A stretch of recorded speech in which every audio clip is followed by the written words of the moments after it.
andro tokoa sisa no isaina dia ho avy ny fetin'ny noely ho avy ihany koa ny fetin'ny farantaona sy ny taom-baovao etsika raha-barotra lehibe efa fanaon'ny mpikarakara iray Madavision ny La Grande Braderie de Madagascar ikarakara etsika naompan'izy ireo amin'izany fankalazana ny fetin'ny noely sy ny farantaona izany ary ny andehany manaraka amin'ity etsika raha-barotra ity.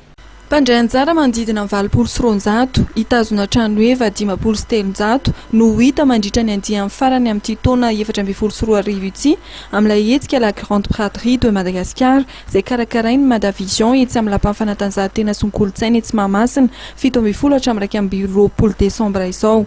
Mazava ho azy fa maro ireo sehatra voasolon-tena mandritra ity etsika ity izay naompana manokana amin'ny fikarakarana ny fety noely sy ny farantaona. Ibahana be dia be ny kilalao sy izay rehetra mety ho atao fanomezana amin'ity farantaona ity.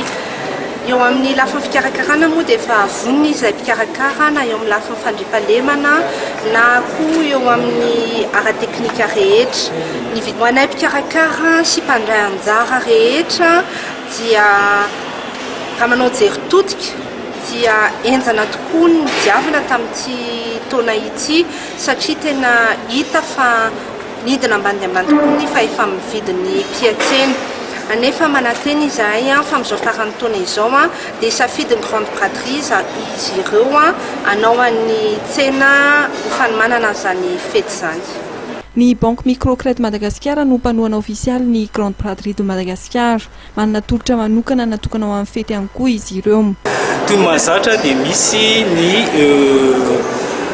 tolotra manokana ho an'ireo mpanjifa zany izay olona tonga mitsidika ny La Grande Braderie de Madagascar ka amin'izany ny mpiasika ny dépôt à terme dia mety ho tonga hatrany amin'ny 9% l'an ny taux mena ireo olona tonga eny zany rehefa manatona anay izy manatona stand misy anay ka maka ny tombola satria sy loka ihany koa zaraina amin'io ny tombola marina fa manakery mandrapatonga ny 31 janvier 2015.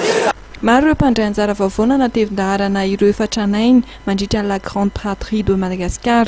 Mazava ho azy fa alalaka ny safidy ho an'ireo mpitsidika novoriana tetsy amin'ny Villa Pradon tetsy Tamen izy ireo.